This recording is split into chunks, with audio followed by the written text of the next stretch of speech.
কি আবার সকালবেলা বাইরে বৃষ্টি ওয়েদার, তোমার কি কাজকর্ম কি নেই? কি করছো তুমি শুনি? ডিম টোস্ট বানাচ্ছি। সর্বনাশ, সকালবেলা ডিম টোস্ট কার জন্য গো? তোমার জন্য। এত তেল দিয়ে নাকি তেল ছাড়া?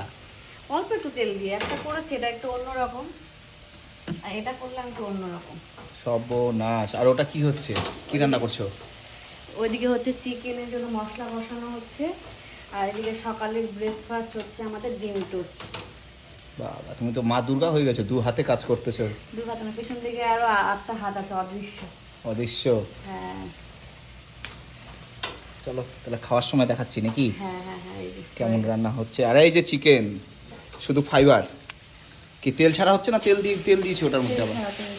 তেল ছাড়া? চামচ তো তেল থাকবে। তেল ছাড়া? বাবা, তেল ছাড়া চিকেন রান্না করতে শিখে গেছো তাহলে? সেই ব্যাপার। কতদিন শিখতে হবে। কিন্তু বাইরে ওয়েদার কিন্তু আজকে সেরা, বলো। বৃষ্টি হচ্ছে একদম, চরম বৃষ্টি। সকাল 6টা থেকে বৃষ্টি শুরু হয়ে গেছে। ডিম টোস্ট তাহলে রেডি? হ্যাঁ, আর দুটো আছে করবো। চলো, ঠিক আছে। ঠিক আছে।